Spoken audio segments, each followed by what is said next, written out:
Je vais essayer très rapidement de vous expliquer un petit peu comment nous avons pu sélectionner les candidats de cette année. Le jury s'est donc réuni le 6 mai dernier. Nous avions à sélectionner 2 candidats, l'un pour les trophées de la recherche en éthique et l'autre pour les trophées de l'enseignement en éthique. La Fondation Au Stade Elahi avait reçu un nombre égal de projets concernant la recherche et l'enseignement en éthique qui ont été répartis entre les différents membres du jury. Les domaines qui ont été couverts cette année ont été essentiellement la philosophie, la médecine, la bioéthique et l'éthique du care. Je voudrais maintenant décrire la procédure d'évaluation des projets. Chaque membre du jury a reçu quelques projets en recherche et en enseignement qui ont été répartis selon les domaines de compétences de chacun et a été chargé d'évaluer chaque projet déposé selon plusieurs critères qui sont l'originalité, la pertinence, le sérieux du projet et son impact.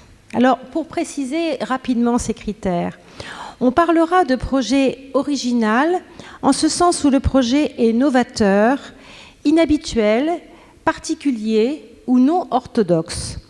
La présentation du problème, la méthode de travail et la mise en œuvre du projet se caractérisent par leur originalité. Le projet emprunte de nouvelles voies. Il donne des impulsions novatrices et porteuses d'avenir. Il expérimente des technologies d'avenir. Son concept exemplaire donne un signal clair. On considérera un projet pertinent par le fait qu'il pose un questionnement qui est une grande préoccupation dans la société, ou encore parce qu'il peut avoir potentiellement un effet sur un grand nombre de personnes. Il est ici question de juger de la capacité du dit projet à combler efficacement les attentes de la société, de sorte que l'on puisse noter des changements positifs dans le vécu des populations. En même temps, on s'assure que le projet ne générera pas des effets pervers, de nouveaux problèmes qui annihileront l'atteinte des résultats escomptés dès le départ. Cela implique de rechercher si le projet présenté peut être réalisé dans des conditions optimales et s'il est viable. Un projet est considéré comme sérieux du fait de sa précision, tant sur le plan conceptuel que sur le plan méthodologique, sans être pour autant un projet lourd. Je veux dire par là, il ne s'agit pas de nous présenter une thèse. Enfin, pour rechercher l'impact d'un projet, le jury a apprécié tous les effets positifs et négatifs prévus et inattendus de la recherche ou de l'enseignement sur l'environnement au sens le plus large, scientifique, technique, économique, politique, écologique et le reste.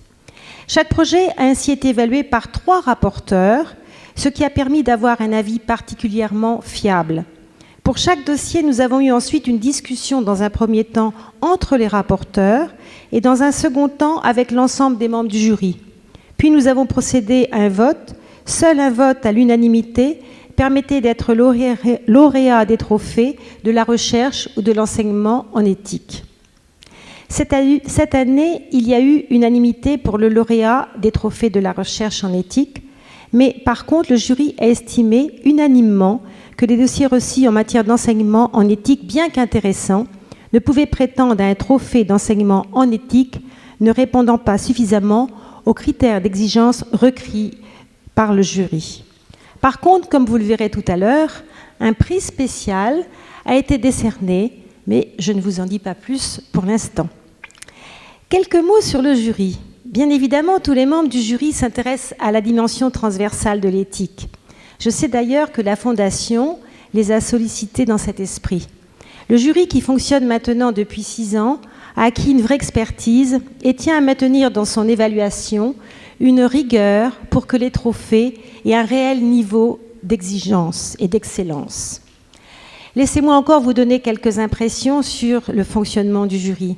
J'ai constaté cette année, et ça n'engage que moi, que nous avions à la fois une grande empathie entre nous, mais aussi à l'égard de tous les candidats, parce qu'il était évident pour tous que toute initiative en matière de recherche et d'enseignement en éthique est à aider et à promouvoir.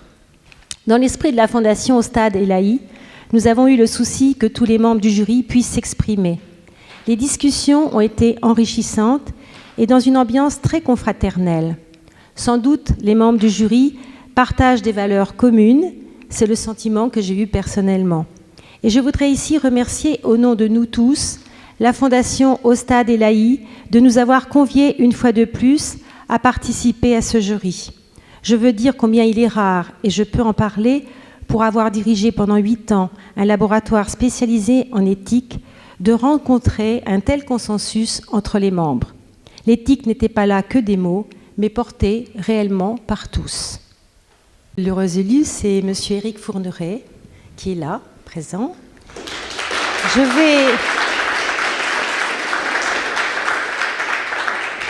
vais rapidement dire que son projet s'intitulait « Penser les arrêts de traitement Maastricht 3 à propos des greffes ». C'est un questionnement éthique qui concerne le prélèvement d'organes sur des personnes susceptibles de faire l'objet d'un arrêt de traitement entraînant leur décès dans l'objectif d'une greffe vitale pour une autre personne. Alors avant de laisser la parole à M. Fourneret pour qu'il présente ses travaux, je voudrais dire pourquoi le jury a décidé de lui attribuer ce trophée. D'abord, on a noté tous une clarté et une précision de l'information et de la réflexion sur les catégories des donneurs à partir d'un arrêt cardiaque contrôlé, donneur donc Maastricht 3, sur les problèmes éthiques posés par l'arrêt des traitements, sur la question difficile du laisser mourir, les personnes qui auraient peut-être pu vivre. Ce projet pertinent met en exergue la question du souci de soi et du souci des autres, de la vulnérabilité et de la dignité humaine, des fins de la médecine, vivre une bonne vie et vivre une bonne mort. Le candidat s'interroge, peut-on respecter ces deux finalités dans le Maastricht 3 ?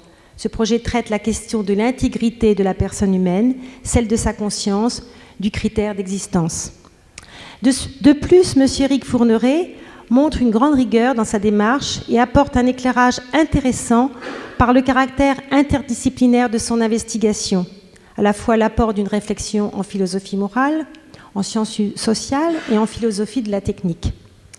Cette technique de prélèvement n'est pas encore permise en France, d'où le grand intérêt de la recherche du candidat, qui contribue ainsi à l'étude du bien fondé des types de prélèvements sur les donneurs. On peut parler d'un réel impact de cette recherche. Le candidat montre bien la prise de conscience du succès de la greffe comme traitement médical renforcé par le vieillissement de la population.